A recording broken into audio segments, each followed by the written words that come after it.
Me chamo Maria das Dores, tenho 65 anos agora. Moro em Santa Cruz do Ribeirão desde que nasci, uma cidadezinha tão pequena que, quando alguém espirra na Praça da Matriz, já tem gente levando o xarope na porta da casa. Aqui todo mundo sabe da vida de todo mundo, ou pelo menos pensam que sabem. Porque a minha história, essa história que vou contar agora, ficou enterrada por 40 anos, como um segredo que o tempo quase engoliu. Tem dias na nossa vida que ficam marcados como ferro quente na memória. O meu foi 15 de outubro de 1982. Lembro de cada detalhe daquele dia. O cheiro de jasmim que enfeitava a igreja, o vestido branco que minha mãe e eu costuramos por quase 3 meses, o nervoso bom que me dava frio na barriga. Era para ser o dia mais feliz da minha vida, o dia que eu, Maria das Dores, ia virar Maria de João, mas João nunca apareceu. Os minutos viraram horas. Os olhares de pena foram chegando, um por um. A vergonha foi crescendo dentro de mim. Eu, sentada no banco da sacristia, com o buquê de flores murchando nas minhas mãos, e o coração mais murcho ainda. Foi ali que eu soube o que é humilhação de verdade. Não vai vir mais, disse Padre Antônio com aquela voz mansa dele. Filha, acho melhor mandar todo mundo para casa. E foi o que fizeram. Tio Zé, que era o mais próximo de um pai que eu tinha desde que perdi o meu, foi lá na frente da igreja e anunciou: o casamento não vai acontecer. Podem ir voltando para suas casas. Enquanto as pessoas saíam, eu ouvi os cochichos. Coitadinha, sempre desconfiei. Homem não presta mesmo. Cada palavra era como uma agulha entrando na minha pele. Minha mãe chorava num canto, mais pela vergonha do que por mim. Tenho certeza. Minhas primas tentavam me consolar, mas o que dizer para uma noiva largada no altar? Depois que todos saíram, fiquei só eu e minha madrinha Dulce na igreja. Ela me abraçou forte e disse: um dia você vai entender por que Deus permitiu isso. Mas naquela hora, eu só conseguia pensar que até Deus tinha me abandonado. Voltei para casa, no mesmo carro enfeitado, que devia me levar para a lua de mel em Águas Claras. A cidade vizinha menos nossa viagem dos sonhos, que economizamos por 2 anos para fazer. As fitas brancas nas laterais do carro balançavam com o vento, parecendo rir da minha desgraça. Em casa, a mesa do bolo ainda estava arrumada. A mãe dele, Dona Josefa, não apareceu nem para dar satisfação. O pai, seu Manuel, mandou dizer que também não sabia do paradeiro do filho. Ninguém sabia de nada. João tinha sumido como fumaça. Naquela noite, dormi com o vestido de noiva. Ou melhor, não dormi. Fiquei olhando para o teto, repassando cada momento dos últimos anos, tentando entender onde foi que eu errei. Será que ele não me amava de verdade? Será que eu não prestei atenção nos sinais? Será que tinha outra? As perguntas giravam na minha cabeça como um carrossel desgovernado. Nos dias que se seguiram, a cidade inteira só falava disso. Eu não saía de casa, não queria ver ninguém, não queria que vissem minha vergonha estampada no rosto. Os boatos se multiplicaram, que João tinha fugido com a filha do dono da farmácia, que tinha dívidas de jogo, que percebeu que não me amava. Cada versão mais dolorosa que a outra. Uma semana depois, a mala dele apareceu na rodoviária. Tinha sido esquecida lá, disseram. Dentro, as roupas que ele ia levar para a lua de mel. Isso só aumentou o mistério. Se ele tinha fugido, por que deixaria a mala? Se tinha acontecido alguma coisa com ele, por que ninguém sabia nada? A polícia abriu investigação, mas sem muito empenho. Homem que foge de casamento não é caso de polícia, dona, disse o delegado Firmino. É caso de coração partido mesmo. E assim começou a história, que eu achei que nunca teria fim nem explicação. 40 anos de perguntas, sem resposta. 40 anos carregando a cicatriz de um amor que parecia ter sido mentira. 40 anos sendo abandonada de Santa Cruz do Ribeirão.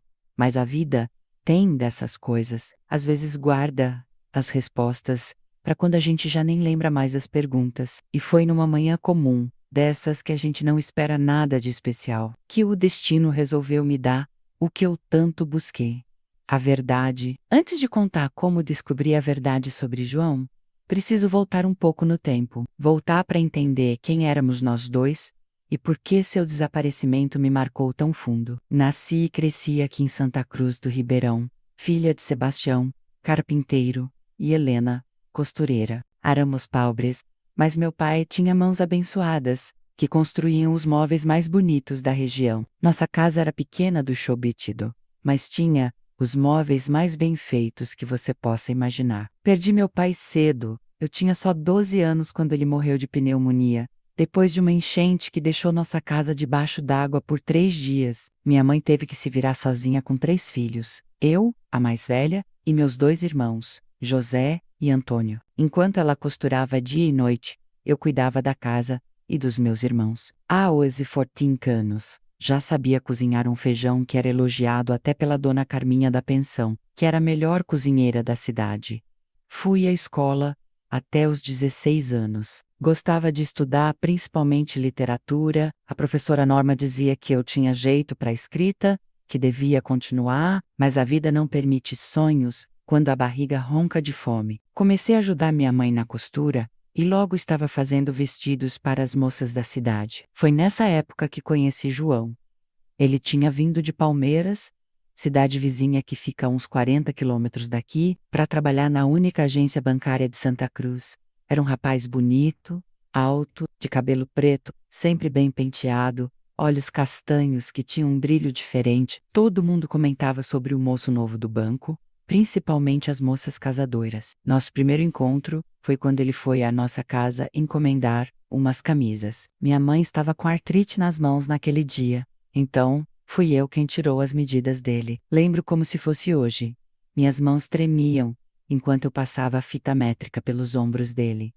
João percebeu e sorriu. Aquele sorriso entrou direto no meu coração, sem pedir licença. Depois daquele dia ele começou a aparecer mais vezes. Dona Helena, preciso de mais uma camisa. Será que dá para fazer um ajuste nessa aqui? Minha mãe logo desconfiou que não eram as camisas que traziam João até nossa casa. Uma tarde, ela saiu de propósito, deixando-nos sozinhos. João finalmente criou coragem e me convidou para dar uma volta na praça, depois da missa de domingo. Nossa cidade era tão conservadora que namorar significava sentar no banco da praça com a família por perto, ou conversar na sala de casa com a mãe de olho. Mesmo assim, aqueles momentos eram mágicos. João me contava sobre seus sonhos de crescer no banco, de um dia ser gerente. Dizia que queria me dar uma vida melhor, uma casa bonita, quem sabe até me levar para conhecer o mar, que nem eu nem ele jamais tínhamos visto. Namoramos por 3 anos, ele era respeitador. Nunca tentou nada que pudesse manchar minha reputação, o que era importante naquela época. Nosso primeiro beijo só aconteceu depois de 6 meses de namoro, escondidos atrás da igreja, após um mutirão de limpeza. Foi um beijo rápido, assustado, mas que me deixou sem dormir por dias. João era diferente dos outros rapazes da cidade. Lia livros, sabia conversar sobre assuntos diversos, tinha ideias modernas. Ele me incentivava a ler os livros que pegava emprestado na biblioteca da cidade vizinha. Foi com ele que li Jorge Amado, Rosei do Alencar, até alguns estrangeiros, como Victor Hugo. João dizia que eu poderia ter sido professora se tivesse tido a oportunidade. Esse respeito por minha inteligência era algo raro naquela época.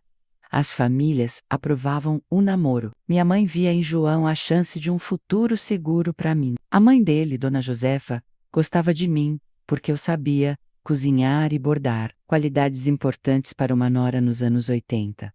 Seu Manuel, pai de João, era homem de poucas palavras, mas sempre me tratou bem. Depois de 3 anos de namoro, João me pediu em casamento, embaixo da grande mangueira da praça. Nau Tinhanel. Éramos pobres demais para isso. Menos, mas me prometeu trabalhar duro, para que nunca nos faltasse nada. Marcamos o casamento para outubro de 1982, quando ele receberia um aumento no banco. Os meses de noivado foram de muito trabalho e planejamento. Minha mãe e eu costuramos meu vestido de noiva, usando o tecido que todas as vizinhas ajudaram a comprar, cada uma dando um pouco. O véu foi emprestado da minha prima Torisa, que tinha se casado 2 anos antes. João economizava cada centavo do salário para nossa lua de mel e para o começo de vida. Uma semana antes do casamento, João parecia um pouco distante, preocupado. Quando perguntei o que havia, ele disse que era apenas nervosismo, que estava ansioso para começarmos nossa vida juntos. Acreditei, claro. Por que não acreditaria? Estávamos tão perto da felicidade que jamais pensei que algo pudesse dar errado. Na véspera do casamento, seguindo a tradição, não nos vimos. Ele ficou na casa dos pais, eu na minha. Minhas amigas vieram me fazer companhia, trouxeram presentes pequenos, uma toalha de mesa, um conjunto de xícaras, coisas simples, mas que significavam muito. Dormimos tarde falando sobre como seria minha vida de casada, dando risadinhas sobre a noite de núpcias. Eu, virgem como quase todas as moças de boa família daquela época, estava nervosa, mas feliz. Na manhã do casamento, acordei com o coração leve, apesar do nervosismo. O dia estava lindo, céu azul sem nenhuma nuvem, como se Deus tivesse mandado o melhor tempo para abençoar nossa união. Minhas amigas vieram me ajudar a me arrumar. Lembro do cheiro do café forte que minha mãe fez, do gosto do pão com manteiga que quase não consegui comer de tão ansiosa que estava. Ninguém podia imaginar que aquele seria o início, não de uma história de amor, mas de um mistério que duraria décadas, que meu quase marido, o homem que eu amava e em quem confiava completamente, desapareceria sem deixar rastro, levando com ele não só meus sonhos, mas também minha dignidade naquela pequena cidade onde as pessoas não esquecem nem perdoam. O que ninguém sabia, menos nem eu, é que João carregava segredos, segredos que só vinha a descobrir 40 anos depois, quando a verdade finalmente veio à tona de uma forma que ninguém poderia ter previsto. O dia 15 de outubro de 1982 começou como um sonho. O céu estava azul, sem nuvens, como se até a natureza quisesse celebrar nosso amor. Acordei cedo, com aquele frio na barriga gostoso, aquela ansiedade boa de quem está prestes a começar uma vida nova. Minhas amigas chegaram cedo para me ajudar a me arrumar. Zé cuidou do meu cabelo, fazendo um coque com algumas mechas soltas, do jeito que estava na moda naquela época. Lourdes trouxe flores frescas para colocar no penteado. Minha prematureza, que era mais experiente por já ser casada, me deu conselhos sobre a noite de núpcias, fazendo todas rirem, nervosas com suas insinuações. Minha mãe ficava entrando e saindo do quarto, verificando os detalhes do vestido, ajustando o véu, olhando para mim com uma mistura de orgulho e preocupação. Uma filha casada é uma filha perdida, ela dizia, repetindo o ditado antigo. Mas eu sabia que, no fundo, ela estava feliz por eu ter encontrado um homem bom, como João. Quando finalmente vestiu o vestido, todas ficaram em silêncio. Era simples, mas bonito. Cetim branco com renda nas mangas compridas e na barra, o corpete justo até a cintura, e depois a saia mais solta. Não era luxuoso como os vestidos das filhas dos fazendeiros, mas para mim era perfeito. Cada ponto tinha sido dado com amor, cada detalhe pensado durante noites de trabalho, à luz do lampião. Você está linda, minha filha, disse minha mãe, com lágrimas nos olhos. Foi um dos raros momentos em que a vi demonstrar emoção abertamente. Ela era uma mulher dura, forjada pela vida difícil, mas naquele momento, permitiu que sua máscara caísse um pouco. O carro que nos levaria à igreja -1, Opala bege emprestado pelo padrinho, chegou enfeitado com fitas brancas e flores. Meu tio Zé, irmão do meu pai, seria quem me levaria até o altar. Ele estava nervoso, ajeitando a gravata borboleta, que provavelmente era a primeira que usava na vida. O caminho até a igreja foi curto, mas para mim, pareceu uma eternidade. Meu coração batia tão forte, que eu tinha certeza que todos podiam ouvir. Pensava em João, imaginava como ele estaria naquele momento. Será que estaria tão nervoso quanto eu? Será que seu coração também saltava no peito com a expectativa do nosso encontro? A igreja de São Sebastião, padroeiro da cidade, estava decorada com jasmins e margaridas, flores simples do quintal das vizinhas, mas que davam um cheiro doce e caseiro ao ambiente. Quando o carro parou em frente à igreja, vi que quase toda a cidade estava lá. Nos lugares pequenos como Santa Cruz, um casamento é evento para todos, mesmo que não sejam convidados oficialmente. Respirei fundo e segurei o braço do meu tio. A marcha nupcial começou a tocar no velho órgão da igreja, tocado por Dona Aparecida, a professora de música. As portas se abriram e todos se levantaram para me ver. Dei o primeiro passo tentando não tropeçar na barra do vestido, ou pior, nos meus próprios nervos. Foi naquele momento, enquanto caminhava lentamente pelo corredor central da igreja, que notei algo estranho. O lugar onde João deveria estar, esperando-me, ao lado do padre Antônio, estava vazio. Meu primeiro pensamento foi que ele estava atrasado, que logo chegaria, ofegante e desculpando-se. Continuei andando, mais devagar agora, dando tempo para que ele aparecesse. Quando cheguei ao altar, o burburinho já tinha começado. Padre Antônio me olhou com uma expressão preocupada. Minha filha, parece que temos um pequeno atraso. Vamos esperar um pouco, ele disse baixinho, de modo que só eu pudesse ouvir. Fiquei ali, de pé, segurando meu buquê de margaridas, tentando manter um sorriso confiante no rosto, enquanto os minutos passavam. 10 minutos se tornaram 20. 20 se tornaram 30. Os cochichos aumentavam atrás de mim. Podia sentir os olhares de pena, de curiosidade, até de satisfação maliciosa de algumas pessoas. Melhor você sentar um pouco, sugeriu o padre, depois de quase 1 hora de espera. Fui conduzida até um banco, na primeira fila. Minha mãe veio sentar ao meu lado, segurando minha mão com força. Seu rosto estava pálido, uma mistura de preocupação e vergonha começando a aparecer. O pai de João, seu Manuel, saiu discretamente para ver se encontrava o filho. Voltou 15 minutos depois, parecendo confuso e preocupado. Não está em casa, não está na praça, ninguém o viu desde ontem à noite.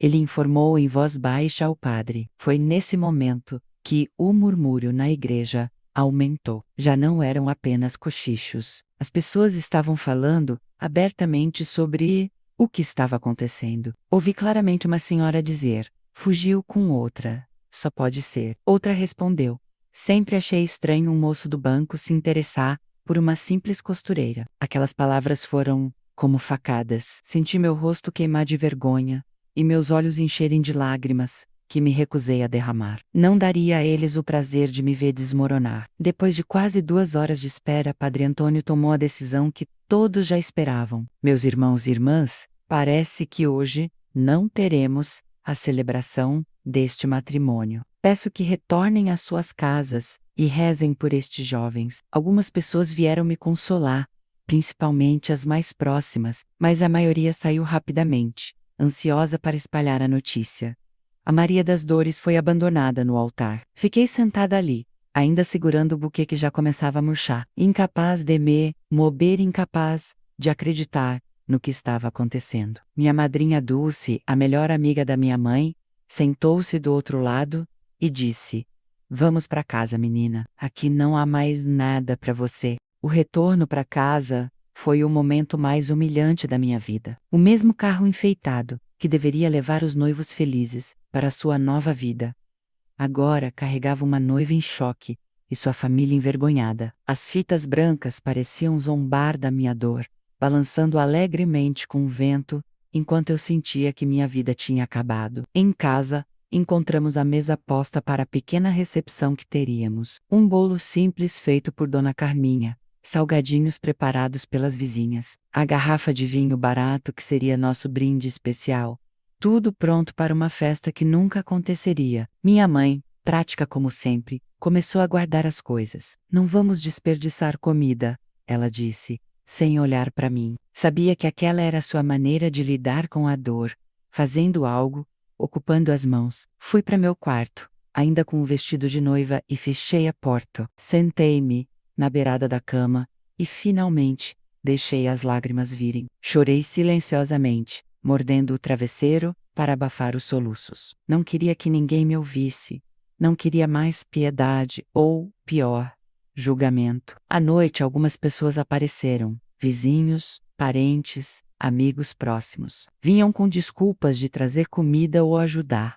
Mas eu sabia que estavam apenas curiosos, querendo ver de perto a tragédia. Ouvi minha mãe agradecendo vagamente e dispensando-os. Ela sempre teve dignidade, mesmo nos piores momentos. As horas se arrastavam. Eu deitada na cama, ainda de vestido, olhando para o teto, pensava em João, tentava entender o que tinha acontecido.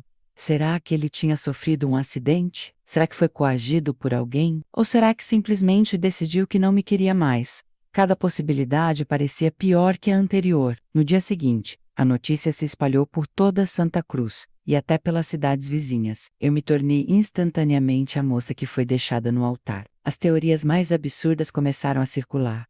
Que João tinha fugido com a filha do dono da farmácia. Que ele descobriu que eu não era virgem. Que tinha dívidas de jogo e fugiu dos credores. Cada versão mais cruel e mais distante da verdade. Uma verdade que eu mesma desconhecia. A família dele parecia genuinamente preocupada e confusa. Dona Josefa, a mãe de João, veio me ver 2 dias depois, trazendo um bolo e lágrimas sinceras. Não sei o que aconteceu com meu filho, Maria. Ele te amava, disso tenho certeza. Suas palavras trouxeram um pequeno conforto, mas não responderam à pergunta que me consumia.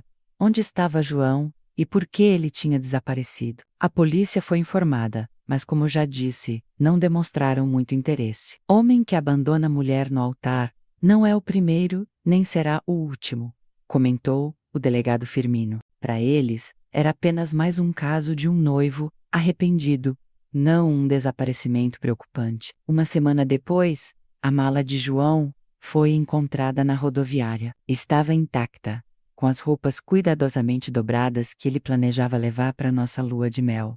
Isso só aumentou o mistério. Por que ele deixaria sua mala para trás se tinha planejado fugir? E se não tinha planejado fugir, o que tinha acontecido? As semanas se transformaram em meses. Os olhares de pena continuavam, os cochichos me seguiam, onde quer que eu fosse. Deixei de ir à missa, não conseguia suportar estar naquela igreja novamente. Parei de costurar vestidos de noiva, menos as memórias eram dolorosas demais. Minha mãe, que no início parecia mais preocupada com a vergonha do que comigo, aos poucos se tornou meu maior apoio. O tempo cura tudo, minha filha, ela dizia, enquanto me servia um café quente nas manhãs em que eu mal conseguia sair da cama, mas o tempo, que dizem ser o melhor remédio, pareceu apenas congelar aquela dor inicial, preservá-la como um inseto em âmbar. Não houve cura, apenas uma lenta adaptação à dor, um aprender a viver, carregando aquele peso. E o pior, sem respostas, sem fechamento. Apenas perguntas que ecoavam no silêncio dos dias, semanas, anos e décadas que se seguiram. O que eu não sabia. Então, enquanto me afogava naquela dor fresca, é que o desaparecimento de João escondia um segredo muito maior do que eu jamais poderia imaginar. Um segredo que só descobriria 40 anos depois, quando já tinha quase perdido a esperança de algum dia entender o que realmente aconteceu naquele 15 de outubro de 1982. Os anos passaram, como sempre passam, indiferentes às nossas dores. Santa Cruz do Ribeirão continuou sendo o mesmo lugar pacato, onde as estações se revezavam, trazendo chuvas e secas, nascimentos e mortes, festas e tristezas. A Cedeide mudou, veio asfalto, telefone em quase todas as casas, depois internet, celulares, o mundo lá fora avançava. Mas para mim, era como se uma parte de mim tivesse parado naquele dia. Nos primeiros anos após o desaparecimento de João, eu ainda alimentava esperanças. Cada vez que alguém batia na porta, ou o telefone, tocava quando instalaram um na venda do seu Juca, onde a gente podia receber chamadas. Meu coração saltava. Talvez fosse ele voltando para explicar, para dizer que tudo tinha sido um terrível mal-entendido. Não foi. Nunca foi. Os boatos sobre o que tinha acontecido com ele, eventualmente, diminuíram, substituídos por novas fofocas, novos escândalos da cidade. Mas para mim um mistério permanecia vivo. Uma ferida que se recusava a cicatrizar completamente. Minha mãe morreu em 1990, de um derrame que a levou em poucas horas. Foi enterrada ao lado do meu pai, no pequeno cemitério de Santa Cruz. No funeral, vai João Manuel, o irmão mais novo de João, me olhando de longe. Ele tinha só 15 anos quando o irmão desapareceu. Agora era um homem feito pai de família. Aproximou-se depois que todos se foram e disse baixinho: ele gostava muito de você, Maria. Disso, tenho certeza. Foi a única vez que falamos sobre João, diretamente.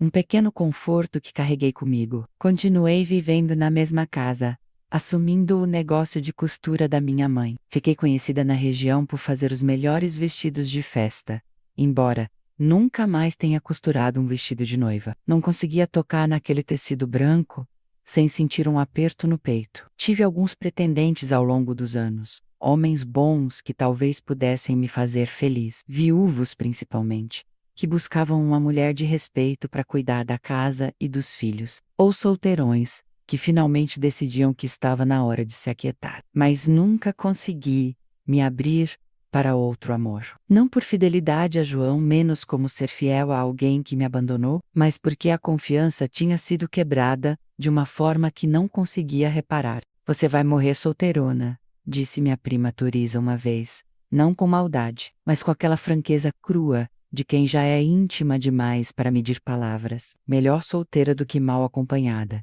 respondi, repetindo o ditado que tinha se tornado meu mantra. Mas a verdade era mais complicada, e eu tinha medo. Medo de me abrir, de confiar, de me expor ao risco de ser machucada novamente. O tempo foi passando, vi meus sobrinhos crescerem, casarem, terem seus próprios filhos. Vi Santa Cruz se modernizar lentamente. A antiga agência bancária onde João trabalhava se tornou parte de um grande banco nacional. A igreja ganhou uma reforma, perdendo um pouco daquele charme antigo, mas ganhando comodidades modernas. A praça onde namorávamos agora tinha Wi-Fi gratuito, e os jovens ficavam mais olhando para seus celulares do que conversando entre si. Eu envelheci. Os cabelos pretos que João tanto admirava ficaram grisalhos, depois completamente brancos. As mãos ágeis que corriam pela máquina de costura começaram a sentir o peso dos anos. A artrite tornando cada ponto mais doloroso. O rosto no espelho foi ganhando rugas, marcas do tempo e das expressões, principalmente da tristeza e da resignação, que foram minhas companheiras mais fiéis. A família de João também seguiu em frente. Seus pais faleceram menos primeiro, seu Manuel, de um ataque cardíaco em 1995, depois Dona Josefa, que definhou lentamente com Alzheimer, até partir em 2003. O irmão dele se mudou para a capital, voltando apenas ocasionalmente para visitar parentes. Aos poucos, a presença de João na cidade foi se apagando, restando apenas como parte de uma história antiga. Um caos local que os mais velhos contavam aos mais novos. Lembra da Maria das Dores? Aquela que foi deixada no altar? Essa era a maneira como muitos ainda se referiam a mim, especialmente os que não me conheciam bem. A mulher definida por uma ausência, por algo que não aconteceu. Por vezes, isso me irritava profundamente. Em outras, aceitava com uma resignação cansada. Afinal, não era mentira menos. Aquele evento tinha realmente definido grande parte da minha vida. Nos aniversários daquele dia -15 de outubro, eu desenvolvi um ritual próprio. Fechava-me em casa, pegava a única foto que tinha de João, um retrato em preto e branco, onde estávamos juntos na festa de São João, e passava horas olhando para ela, tentando enxergar naquele rosto jovem e sorridente alguma pista, algum indício do que estava por vir. Nunca encontrei nada além de memórias agridoces. Às vezes, sonhava com ele, sonhos vívidos onde João aparecia do nada, envelhecido como eu, explicando onde esteve todos esses anos. Nesse Sun House, as explicações sempre faziam sentido, eram perfeitamente razoáveis, e eu sentia um alívio profundo ao finalmente entender. Depois acordava e percebia que a explicação tinha se dissipado como névoa, deixando apenas aquela velha dor familiar. Por mais de uma década, contratei regularmente um detetive particular de Águas Claras para tentar encontrar pistas sobre João. No início, o homem, um ex-policial chamado Geraldo, parecia genuinamente interessado no caso. Perseguiu algumas pistas, falou com pessoas em cidades vizinhas, chegou a viajar até São Paulo, seguindo um rumor de que alguém parecido com João tinha sido visto por lá, mas nunca encontrou nada concreto. Senhora Maria, depois de tanto tempo, é como procurar agulha em palheiro, ele me disse em uma de nossas últimas conversas. Em 2010, ele já estava velho também, perto da aposentadoria, e eu podia ver em seus olhos que tinha perdido a esperança de resolver aquele mistério. Paguei sua última fatura, agradeci pelos anos de serviço e aceitei que algumas perguntas talvez nunca fossem respondidas. As pessoas sempre me perguntavam por que eu não saí de Santa Cruz, por que continuei vivendo no mesmo lugar onde sofri tamanha humilhação. A verdade é que pensei em ir embora muitas vezes. Cheguei a fazer planos, a sonhar com uma vida nova em uma cidade grande, onde ninguém me conhecesse, onde pudesse ser apenas Maria, não a noiva abandonada. Mas nunca tive coragem. Talvez fosse medo do desconhecido, ou talvez menos, e essa é a explicação que mais me assombra, menos fosse a esperança secreta de que, sei o facaz, um dia João voltaria e me encontraria. Que ridículo, não é? Depois do tudo, depois de décadas, ainda havia essa pequena chama dentro de mim que se recusava a se apagar completamente. Em 2022, quando já tinha 65 anos, e acreditava que passaria o resto dos meus dias com essa história não resolvida, o destino resolveu me pregar uma peça final, uma peça cruel e libertadora ao mesmo tempo, que revelaria a verdade sobre o desaparecimento de João de uma forma que eu jamais poderia ter imaginado. E tudo começou com uma simples carta, entregue pelos Correios em uma quinta-feira comum do Marco, 15 de março de 2022, uma data que jamais esquecerei, tão marcante quanto aquele distante 15 de outubro. Era uma quinta-feira comum, dessas que se passam sem grande alarde, quando se tem 65 anos e uma rotina estabelecida. Acordei com minhas dores nas costas de sempre, fiz meu café, alimentei os gatos que se tornaram minha companhia nos últimos anos, e sentei-me na varanda para esperar o carteiro Juvenal, que sempre passava entre 9 e 10 da manhã. Juvenal, um rapaz de seus 30 anos, era neto de conhecidos meus, e sempre parava para um café quando entregava correspondências, que, a essa altura da vida, eram geralmente apenas contas ou panfletos. Naquele dia, porém, ele trazia algo diferente. Um envelope pardo, sem remetente, com meu nome completo digitado, em um papel branco e colado na frente. Dona Maria, chegou isso para a senhora. Parece importante, disse ele claramente curioso. Peguei o envelope com uma sensação estranha. Era pesado, como se contivesse vários papéis. Não tinha selo, o que significava que alguém o tinha deixado diretamente na agência dos Correios da cidade. Quer que eu abra para a senhora? Ofereceu Juvenal, sempre prestativo, mas também visivelmente interessado no conteúdo misterioso. Não precisa, meu filho. Estas mãos velhas ainda dão conta de abrir um envelope, respondi, tentando esconder minha própria curiosidade. Depois que Juvenal se foi, sentei-me à mesa da cozinha e abri o envelope com cuidado. Dentro havia uma carta manuscrita e vários documentos oficiais que, à primeira vista, pareciam ser de um hospital. A carta começava assim: Prezada Senhora Maria das Dores, meu nome é Carlos Eduardo Mendes e sou médico no Hospital Municipal de São Mateus, a 200 quilômetros de Santa Cruz, do Ribeirão. Escrevo-lhe a pedido de um paciente que está sob meus cuidados há muitos anos. Seu nome é João Pereira da Silva. Meu coração parou por um instante. Depois de 40 anos, ver o nome de João escrito daquela forma, tão direta, foi como levar um choque. Minhas mãos começaram a tremer, tanto que precisei colocar a carta sobre a mesa para continuar lendo. O Sr. João está em fase terminal de uma doença neurológica degenerativa e tem consciência de que lhe resta pouco tempo de vida. Seu maior desejo, que expressa constantemente, é poder falar com a senhora antes de partir. Ele me autorizou a contar-lhe brevemente sua história, para que possa decidir se deseja ou não atender a este último pedido. O que veio a seguir mudou tudo o que eu acreditava saber sobre aquele fatídico dia de outubro de 1982. Segundo a carta do médico, João nunca fugiu do nosso casamento. Na véspera do grande dia, enquanto voltava de Águas Claras, onde tinha ido buscar os últimos detalhes para nossa lua de mel, ele sofreu um acidente grave na estrada. Era noite, chovia e um caminhão perdeu o controle, atingindo em cheio o carro onde João estava. Ele foi levado inconsciente para o Hospital de São Mateus, a cidade maior mais próxima do local do acidente. Não portava documentos, tinha deixado a carteira em casa, levando apenas o dinheiro para as compras. Quando finalmente recobrou a consciência, cerca de 2 semanas depois, João havia perdido a memória devido a um traumatismo craniano severo. Durante anos, ele permaneceu como um desconhecido naquele hospital, posteriormente transferido para uma instituição de longa permanência. Sua identidade foi reconstruída aos poucos, através de fragmentos de memória que voltavam ocasionalmente. Chamavam-no de João,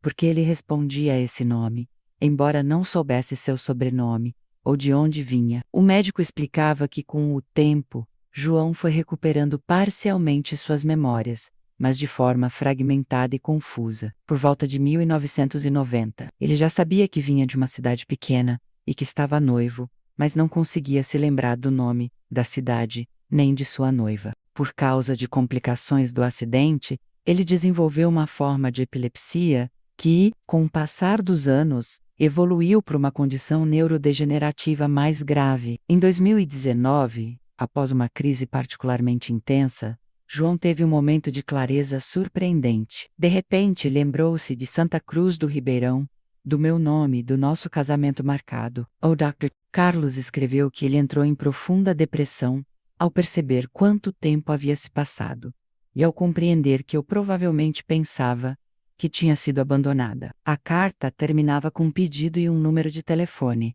João não tem muito tempo de vida, Senhora Maria. Os médicos estimam que sejam semanas, talvez poucos meses. Ele gostaria muito de vê-la uma última vez, para explicar pessoalmente o que aconteceu e, principalmente, para pedir perdão pelo sofrimento involuntário que lhe causou. Compreenderei perfeitamente se a senhora não desejar atender a este pedido. Caso decida fazê-lo, por favor, entre em contato através do número abaixo para que possamos organizar sua visita. Respeitosamente, Dr. Carlos Eduardo Mendes. Li e reli aquela carta várias vezes, incapaz de absorver completamente o que ela significava. João estava vivo. Não tinha me abandonado. Tinha sido vítima de um terrível acidente e depois prisioneiro de sua própria mente danificada por 40 anos, enquanto eu sofria, acreditando ter sido rejeitada. Ele sofria em um hospital, sem sequer saber quem era ou de onde vinha. As emoções vieram em ondas. Primeiro, uma incredulidade total. Seria isso algum tipo de brincadeira cruel? Depois, uma raiva avassaladora, menos porque ninguém o identificou, porque sua família não o procurou em hospitais da região. Em seguida, uma culpa esmagadora menos, e se eu tivesse procurado mais, ido além das buscas superficiais da polícia local? E, finalmente, uma tristeza profunda pelo tempo perdido, pelos sonhos desfeitos, pelos 40 anos que jamais voltariam. Passei o dia inteiro em estado de choque, andando pela casa como um fantasma, pegando a carta e relendo-a, verificando os documentos médicos anexados, que comprovavam a história. Um relatório detalhado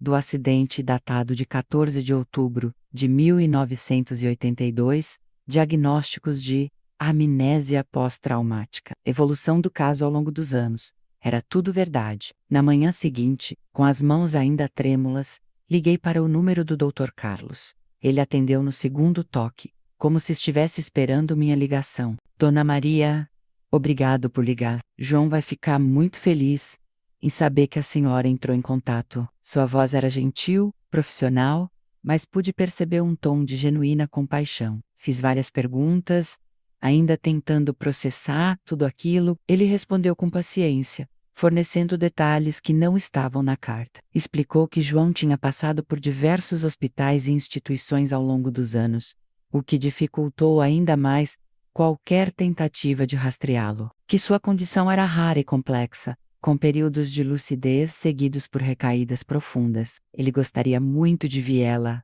Dona Maria, disse o médico ao final da conversa, mas entende-se, a senhora não quiser. Ele sabe quanto sofrimento causou, mesmo que involuntariamente. Não precisei pensar muito. Apesar da confusão de sentimentos, havia uma certeza. Eu precisava ver João, precisava olhar em seus olhos, ouvir sua voz, entender completamente o que acontecera. Precisava desse fechamento, depois de 4 décadas de perguntas sem resposta. Vou até aí, disse finalmente. Quando posso ir? Quanto antes melhor, Dona Maria. Como mencionei na carta, o estado dele é terminal. Já providenciei tudo para recebê-la a qualquer momento. 2 dias depois, eu estava em um ônibus, a caminho de São Mateus. Uma viagem de 4 horas, que parecia ao mesmo tempo interminável e rápida demais. Levei apenas uma pequena mala, com o essencial, e, num impulso que nem eu mesma entendi completamente, a foto antiga de nós dois na festa de São João. O Dr. Carlos me esperava na rodoviária como prometido. Era um homem de meia-idade, cabelos grisalhos, olhos gentis por trás de óculos de armação fina. Reconheceu-me imediatamente, o que me surpreendeu. João tem uma foto sua, explicou ele, enquanto me conduzia ao seu carro. É uma das poucas coisas que ele tinha consigo no dia do acidente. Estava guardada na Bíblia, que carregava no bolso da camisa. A água da chuva danificou a maior parte, mas seu rosto ficou preservado. Ele olha para essa foto todos os dias. Aquela revelação me atingiu como um golpe. João tinha uma foto minha. Enquanto eu olhava para a nossa única foto juntos, nos aniversários daquele dia trágico, ele fazia o mesmo com minha imagem preservada por acaso. O hospital ficava nos arredores da cidade. Um complexo médico maior do que qualquer coisa que tínhamos em Santa Cruz. Enquanto caminhávamos pelos corredores em direção ao quarto de João, o Dr. Carlos me preparava psicologicamente. Ele não parece mais com o homem que a senhora conheceu, Dona Maria.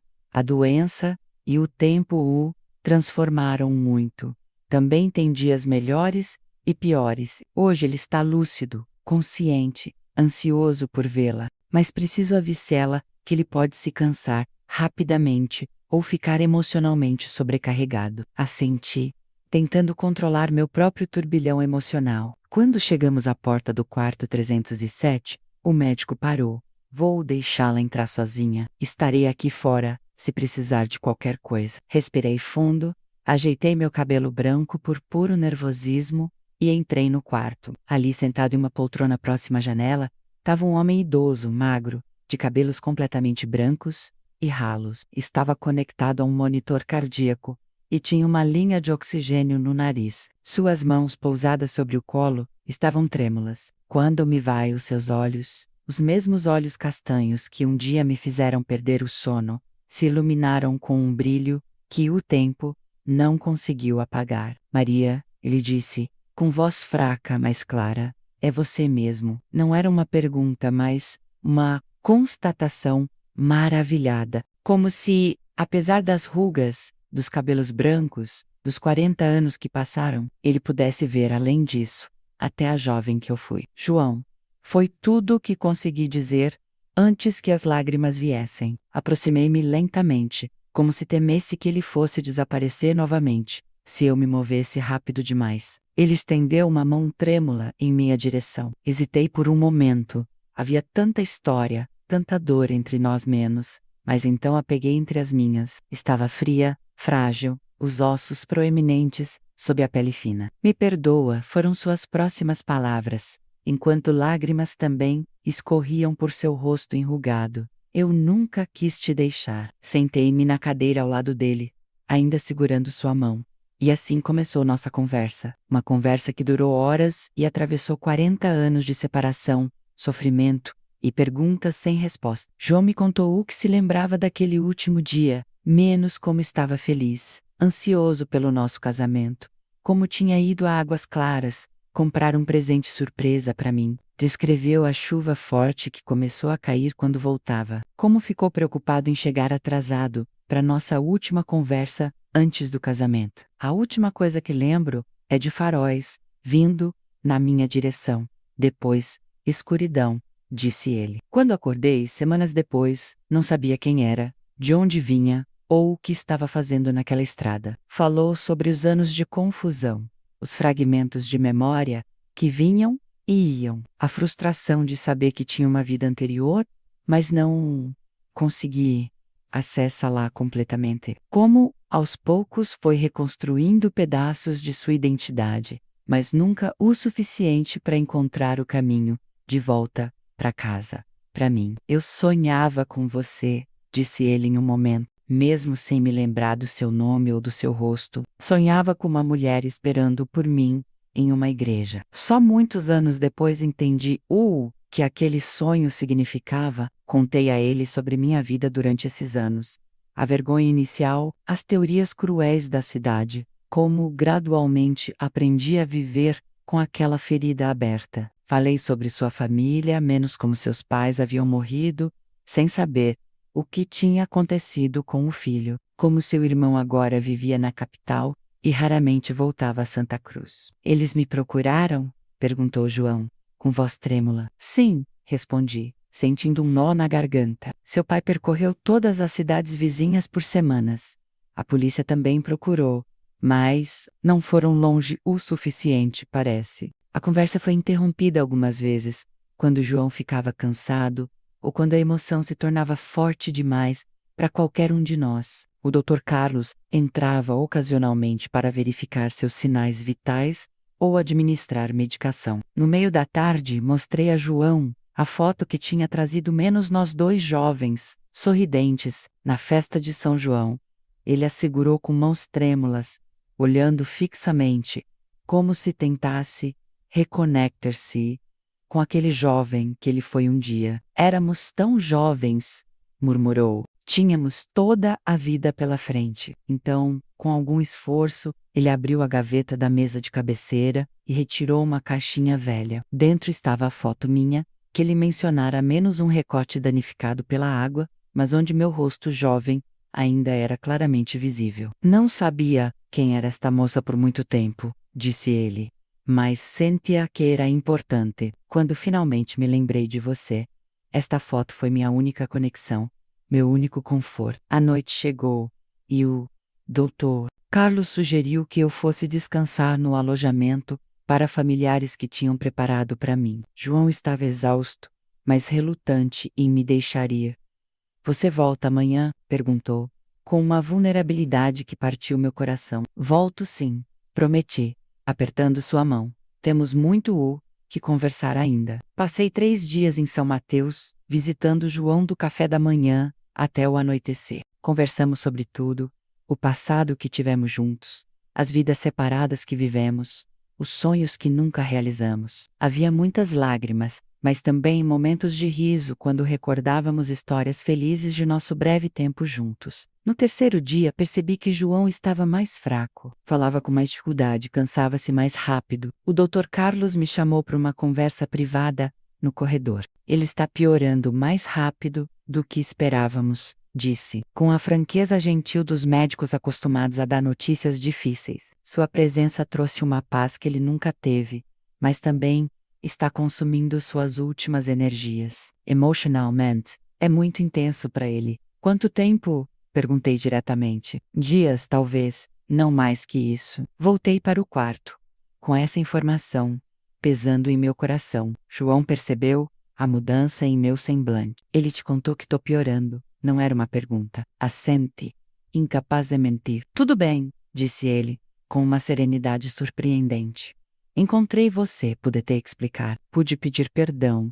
É mais do que merecia, mais do que esperava. Naquela noite, quando estava me preparando para voltar ao alojamento, João segurou minha mão com uma força inesperada. Maria, disse ele, olhando diretamente em meus olhos, você me perdoa por tudo, pelos anos que perdemos, pela dor que te causei, mesmo sem querer. Olhei para aquele homem, tão diferente do jovem por quem me apaixonei, mas ainda carregando algo essencialmente dele, menos a gentileza no olhar, a preocupação com meus sentimentos acima dos dele próprio, e percebi que o perdão já tinha acontecido dentro de mim, sem que eu percebesse. Sim, João, respondi, as lágrimas caindo livremente. Eu te perdoo. Não há nada para perdoar. Foi o destino, não foi sua culpa. Ele sorriu então, um sorriso que iluminou seu rosto cansado e doente. Um sorriso que me levou de volta a 1982, a uma praça ensolarada em Santa Cruz do Ribeirão, onde 2 jovens sonhavam com um futuro juntos. Ainda te amo, ele sussurrou, com voz fraca mas segura. Nunca deixei de te amar, mesmo quando não sabia quem você era. Aquelas palavras, esperadas por tanto tempo, ouvidas 40 anos depois do que deveria ter sido nosso dia de casamento, desencadearam algo em mim. Uma comporta que se abriu, liberando sentimentos que eu tinha reprimido, negado, enterrado. Eu também te amo, João, respondi, percebendo a verdade dessas palavras apenas ao pronunciá-las. Acho que nunca deixei de amar. E assim, 40 anos depois, finalmente trocamos nossas juras de amor. Não em uma igreja enfeitada com flores, diante de toda a cidade, mas em um quarto de hospital, diante apenas de nossas almas envelhecidas, mas finalmente em paz. O que eu não sabia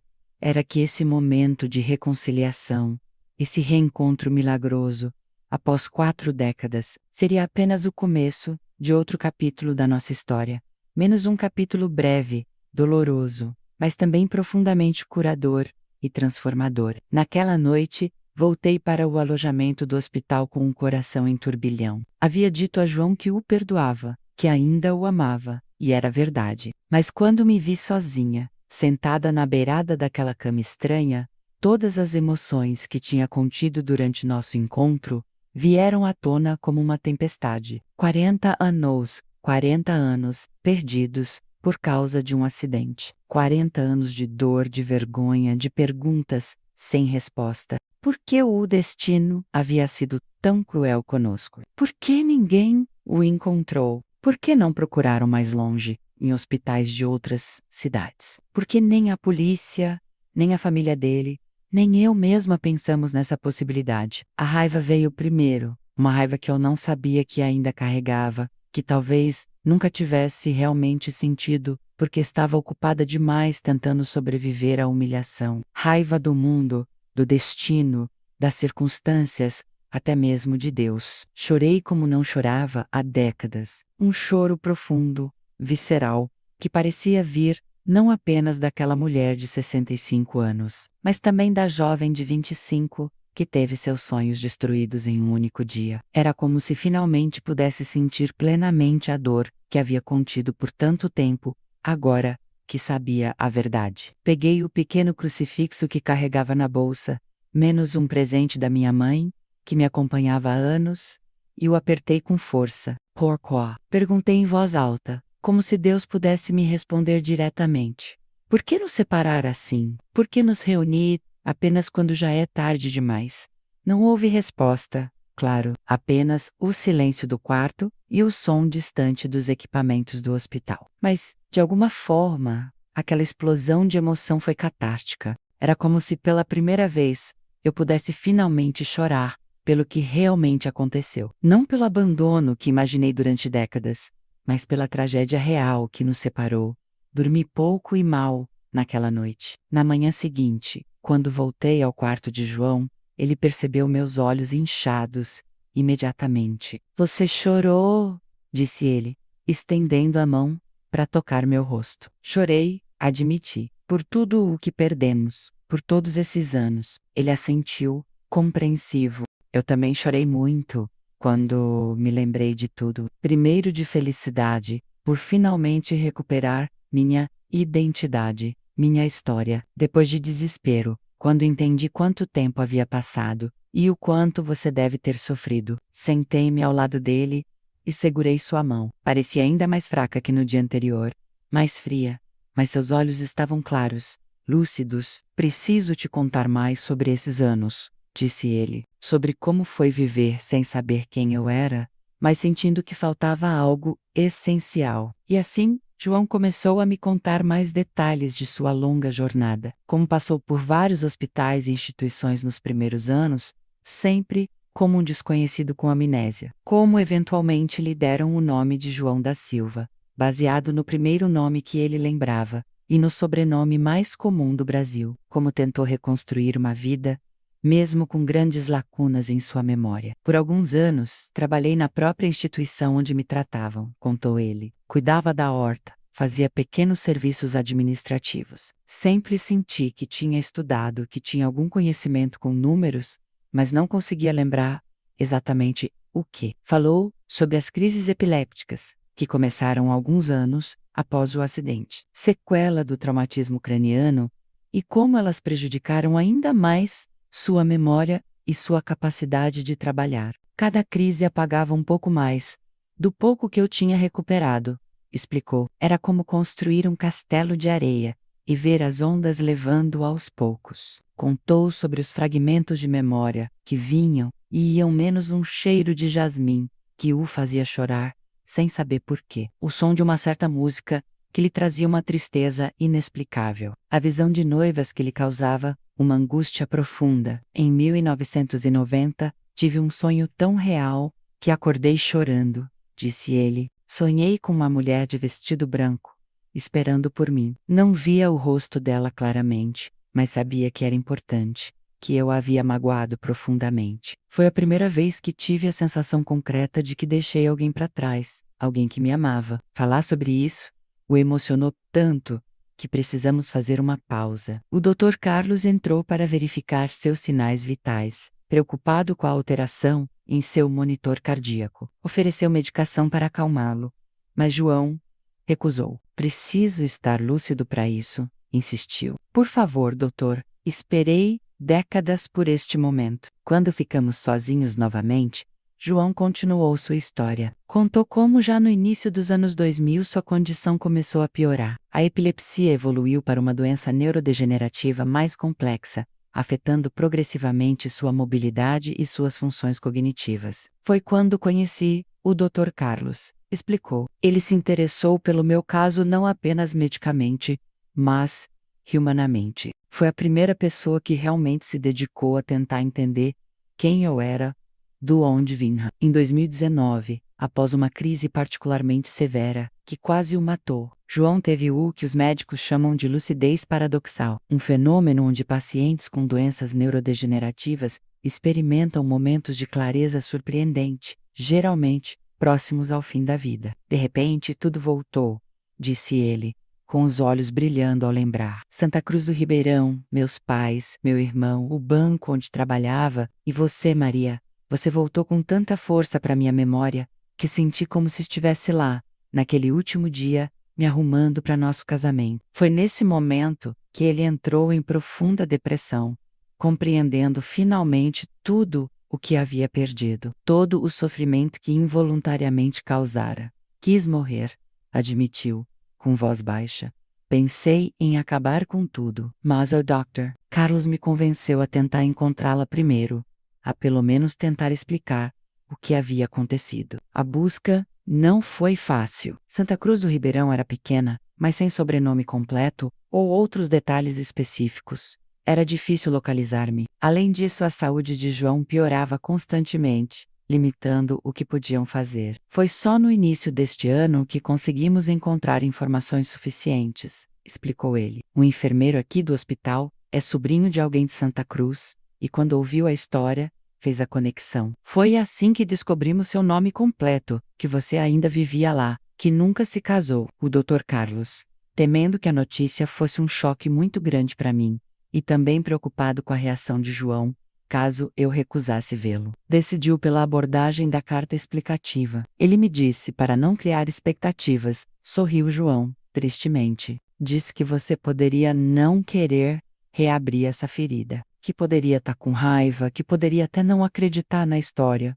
Eu acreditei imediatamente, respondi. Algo dentro de mim sempre soube que você não teria me abandonado por vontade própria. Essa revelação fez seus olhos se encherem de lágrimas. Obrigado por isso, sussurrou, por ter mantido essa fé em mim, mesmo quando tudo indicava o contrário. Conversamos durante horas naquele dia, intercalando memórias dolorosas com momentos mais leves, onde relembrávamos nosso tempo juntos, antes da tragédia. João estava visivelmente mais fraco que nos dias anteriores, precisando de pausas frequentes para descansar. Mas havia uma determinação férrea em sua voz. Queria contar tudo, explicar tudo, não deixar nenhuma pergunta sem resposta. No final da tarde, quando a luz do sol entrava obliquamente pela janela do hospital, criando um padrão dourado na parede branca, João segurou minha mão com uma seriedade renovada.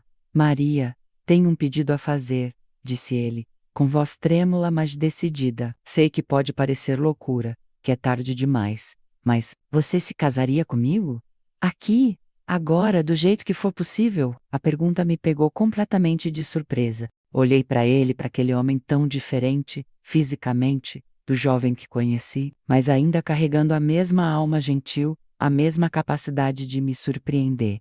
João, você tá... Comecei, sem saber como continuar. Morrendo, ele completou, com uma franqueza surpreendente. Sim, estou. E é exatamente por isso que quero fazer isso. Não para deixar as coisas certas aos olhos dos outros ou de Deus, mas porque nós merecemos isso. Merecemos fechar esse ciclo, merecemos ser marido e mulher, nem que seja por poucos dias. Fiquei em silêncio por um momento, absorvendo suas palavras, sentindo seu peso e, surpreendentemente, sua verdade. Éramos duas pessoas idosas, marcadas pela vida, pelo tempo e pela tragédia. Não éramos mais aqueles jovens cheios de sonhos, mas o amor menos, aquele amor que sobreviveu 4 décadas de separação, menos ainda estava lá. Sim, respondi finalmente. Sim, João.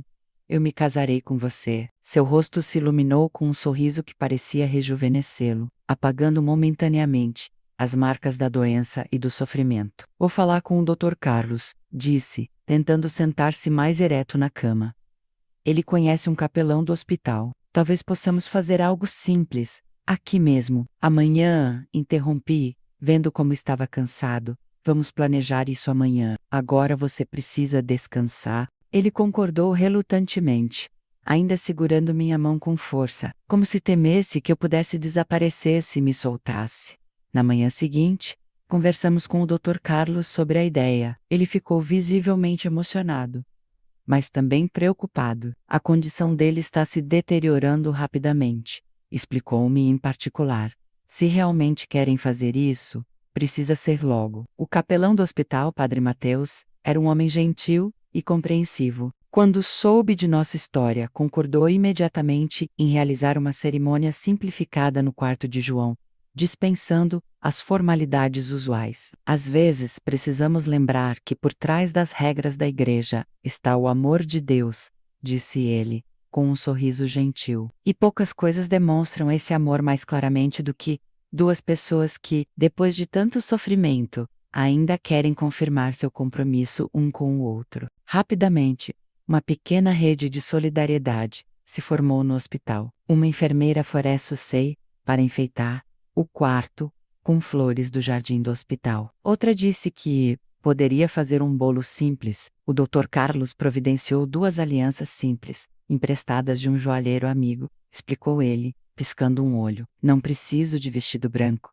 comentei, enquanto ajudava a arrumar algumas flores em um jarro. Na verdade, acho que nem quero. Aquela Maria jovem, de vestido branco, pertence ao passado. Hoje somos outras pessoas. Você está linda como está, disse João, observando-me da cama, com um brilho especial nos olhos. A cerimônia aconteceu às 4 da tarde, daquele mesmo dia. O quarto de hospital, normalmente austero e clínico, tinha sido transformado com flores silvestres e algumas velas elétricas, já que as reais eram proibidas por questões de segurança. João estava sentado em uma poltrona, vestindo um pijama limpo e um suéter atule escuro, que o Dr. Carlos havia trazido especialmente para a ocasião. Eu usava o mesmo vestido verde-água com que tinha chegado ao hospital, mas a enfermeira Ana tinha prendido uma pequena flor branca em meu cabelo. Estavam presentes apenas o Padre Mateus, o Dr. Carlos como testemunha, e 2 enfermeiras que haviam se afeiçoado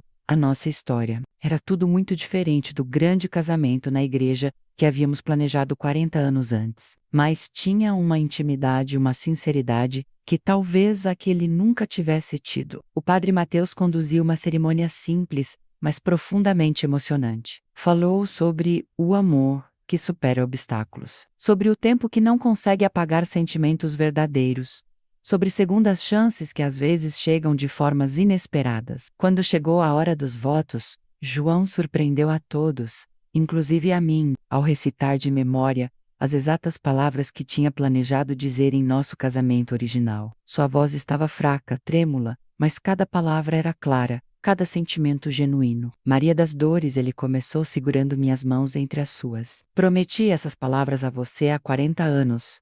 E mesmo que minha memória tenha falhado em tantas coisas, nunca esqueci o que queria te dizer naquele dia. Prometo amar-te e respeitar-te, na alegria e na tristeza, na saúde e na doença, todos os dias da minha vida, até que a morte nos separe menos, mesmo que agora saibamos que esse momento está mais próximo do que gostaríamos. Foi minha vez então. Não tinha preparado nada, mas as palavras vieram naturalmente, do fundo do coração. João disse, lutando contra as lágrimas: a vida nos separou por 40 anos, mas nossos corações nunca realmente se afastaram. Hoje, entendo que o amor verdadeiro não tem prazo de validade, não conhece distância ou tempo. Prometo estar ao seu lado agora, nos dias que nos restam juntos, com todo o amor que guardei durante todos esses anos. Trocamos as alianças com mãos trêmulas, menos as minhas, pela emoção, as dele pela doença. Quando o padre Mateus nos declarou marido e mulher, houve um momento de silêncio reverente no quarto, quebrado apenas pelo bip constante do monitor cardíaco de João. Pode beijar a noiva, sorriu o padre. João inclinou-se para a frente, com alguma dificuldade, e nos beijamos. Um beijo suave, delicado, tão diferente dos beijos apaixonados de nossa juventude, mas carregando uma intimidade e uma profundidade que só décadas de vida e sofrimento poderiam criar. Houve uma pequena celebração depois, com bolo e suco de uva, no lugar do champanhe, que João não podia beber por causa dos medicamentos. Tiramos fotos, as primeiras nossas juntos, desde aquela antiga foto da festa de São João. Nessas novas imagens, éramos dois idosos fragilizados, mas com sorrisos que irradiavam uma alegria autêntica, uma paz finalmente conquistada. Quando todos saíram e ficamos sozinhos, João, segurando minha mão, observando a aliança em meu dedo, disse algo que ficará para sempre em minha memória. Sabe, Maria, acho que o destino não foi tão cruel conosco afinal. Separou-nos, sim, mas também nos reuniu quando mais precisávamos, e talvez seja melhor ter alguns dias de amor verdadeiro e completo, do que décadas de um amor incompleto, ou que se desgastaria com o tempo. Naquela noite, quando voltei ao alojamento, não chorei de raiva ou tristeza, como na noite anterior. Chorei de uma mistura complexa de emoções, menos alegria por ter finalmente me casado com o homem que amei a vida toda. Tristeza por saber que nosso tempo juntos seria curto. Gratidão pela chance de fechar esse ciclo. E um estranho tipo de paz, como se um peso enorme tivesse sido removido dos meus ombros. Os dias que se seguiram foram uma estranha mistura de lua de mel e despedida. Passava todo o tempo possível com João, conversando, rindo, às vezes apenas sentados em silêncio, de mãos dadas, apreciando a simples presença um do outro, após tantos anos separados. Em uma dessas tardes, João me pediu para ler para ele menos como fazíamos em nosso namoro, quando compartilhávamos os livros que ele trazia da cidade vizinha. O Dr. Carlos conseguiu um exemplar de Vidas Secas, de Graciliano Ramos, um dos favoritos de João na juventude. Sentei-me ao lado de sua cama e li em voz alta, observando como ele fechava os olhos, ocasionalmente, não por sono, mas para melhor absorver as palavras. Sempre adorei sua voz, comentou ele durante uma pausa. Tem algo nela que sempre me trouxe paz. Em outra ocasião, falamos sobre os filhos que nunca tivemos, sobre como teria sido nossa vida juntos se o acidente não tivesse acontecido. Teríamos pelo menos 3, sorriu João com os olhos semicerrados, como se visualizasse esses filhos imaginários, 2 meninos e uma menina. A menina seria a mais nova e teria seus olhos e seu sorriso, acrescentei. Entrando na fantasia, os meninos seriam altos como você. Um seria professor, continuou ele. O outro talvez médico, e a menina, artista, pintora ou música. Sempre quis aprender piano.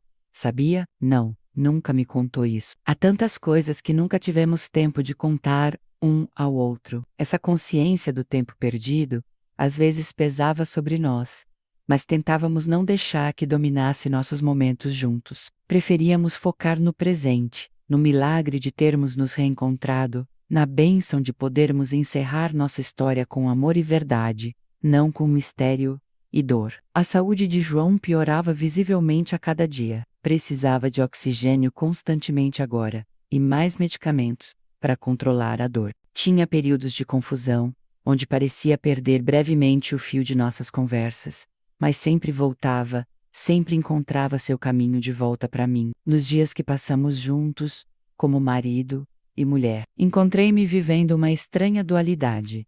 Ao mesmo tempo que experimentava uma felicidade profunda, pura, também estava passando pelo processo de luto antecipado. Sabia que estava perdendo João novamente, desta vez para sempre, logo após tê-lo reencontrado. Era um luto diferente do que vivia aos 25 anos. Não era marcado pela raiva, pela confusão, pelo abandono. Era um luto claro, consciente, compartilhado. Estávamos os dois conscientes da despedida iminente, e isso dava às nossas interações uma intensidade e uma autenticidade que poucas pessoas têm a chance de experimentar. O Dr. Carlos me disse uma vez, enquanto tomávamos café no corredor, em 30 anos de medicina, nunca vi nada assim. Vocês estão criando um novo final para uma história que parecia destinada apenas à tragédia. E talvez ele estivesse certo. Talvez estivéssemos reescrevendo nosso destino, mesmo que apenas nas últimas páginas. Mas o tempo, implacável como sempre,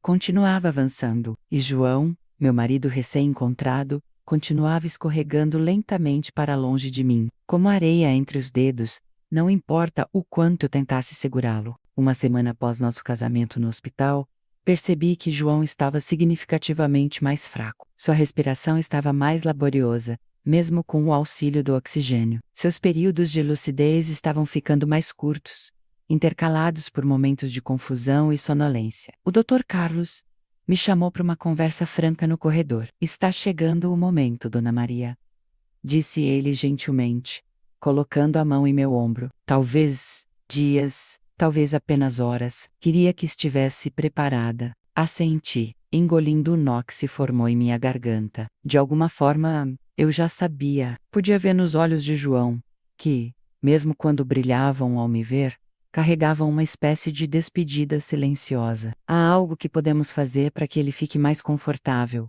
Perguntei. Estamos administrando a dor o melhor possível, e sua presença é o maior conforto que ele poderia ter, respondeu o médico. Mas há uma coisa que ele me pediu para lhe perguntar. Ele gostaria de ver o céu uma última vez, de sentir o ar fresco, não o do ar-condicionado do hospital. Tecnicamente não deveríamos movê-lo, mas vamos fazer isso. Decidi imediatamente. Se é o que ele quer, vamos fazer acontecer. O Dr. Carlos sorriu, como se já esperasse essa resposta. Vou providenciar tudo para amanhã de manhã, se ele estiver forte o suficiente. Há um jardim interno aqui no hospital, bem bonito, raramente usado pelos pacientes, mas perfeito para o que precisamos. Quando voltei para o quarto, João estava cochilando. Sentei-me silenciosamente ao lado da cama, observando seu rosto enrugado, os cabelos brancos ralos, a pele pálida, marcada pelo tempo e pela doença. Mesmo assim, conseguia ver traços do jovem que conheci, principalmente quando sorria, ou quando um brilho especial aparecia em seus olhos. Suavemente, peguei sua mão. Os olhos dele se abriram lentamente, focando em mim com aquele momento de confusão inicial que tinha se tornado comum, seguido pelo reconhecimento e pela alegria. Maria, murmurou ele, minha esposa. Havia tanto carinho nessas duas palavras que senti meu coração se apertar. Apenas uma semana, como marido e mulher, após 40 anos de separação. A vida realmente sabe como criar as ironias mais dolorosas. O Dr. Carlos me contou sobre seu desejo, disse, acariciando sua mão. Vamos levá-lo para ver o céu amanhã. Seu rosto se iluminou. Verdade, podemos sim. Há um jardim aqui mesmo no hospital.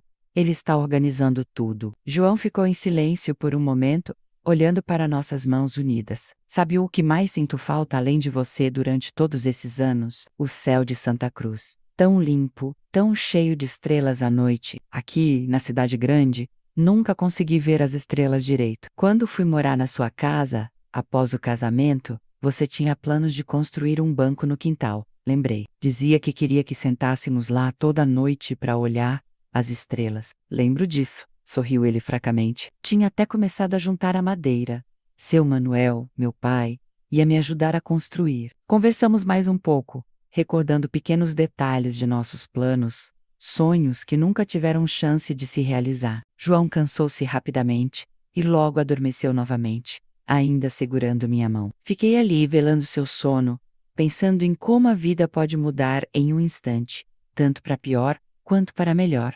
Um acidente nos separou por 40 anos. Uma carta nos reuniu para esses poucos e preciosos dias. Na manhã seguinte, o dia amanheceu surpreendentemente bonito, menos céu azul, sem nuvens, clima ameno. Parecia uma dádiva especial, como se até a natureza quisesse dar a João uma despedida digna. O Dr. Carlos chegou cedo com 2 enfermeiros e uma cadeira de rodas especial, equipada para carregar o tanque de oxigênio e o monitor cardíaco portátil. João estava fraco, mas visivelmente animado com a perspectiva de sair do quarto, onde estava confinado há tanto tempo. Vamos fazer uma pequena viagem hoje, seu João, disse o Dr. Carlos alegremente, enquanto os enfermeiros cuidadosamente o ajudavam a sentar-se na cadeira de roda. Cobriram suas pernas com um cobertor leve, ajustaram o oxigênio e, finalmente, estávamos prontos. Eu caminhava ao lado da cadeira,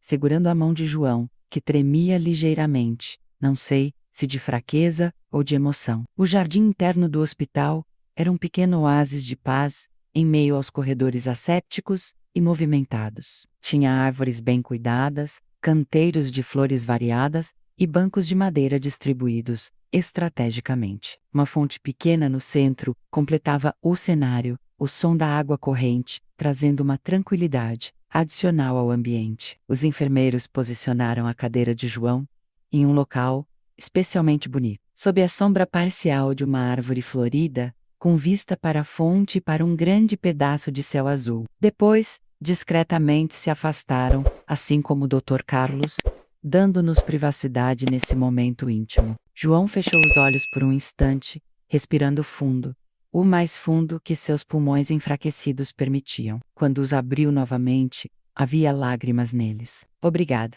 sussurrou ele, apertando minha mão. Por isso, por tudo. Sentei-me no banco ao lado de sua cadeira, ainda segurando sua mão. Ficamos em silêncio por um longo tempo, apenas existindo juntos naquele espaço, apreciando a beleza ao nosso redor, o momento presente. O céu é tão azul hoje, comentou João finalmente. Lembra daquele domingo que fomos ao Rio? Você levou uma torta de frango que sua mãe fez, e eu levei uma garrafa de vinho que o seu Antônio da venda me vendeu escondido, porque éramos jovens demais para beber.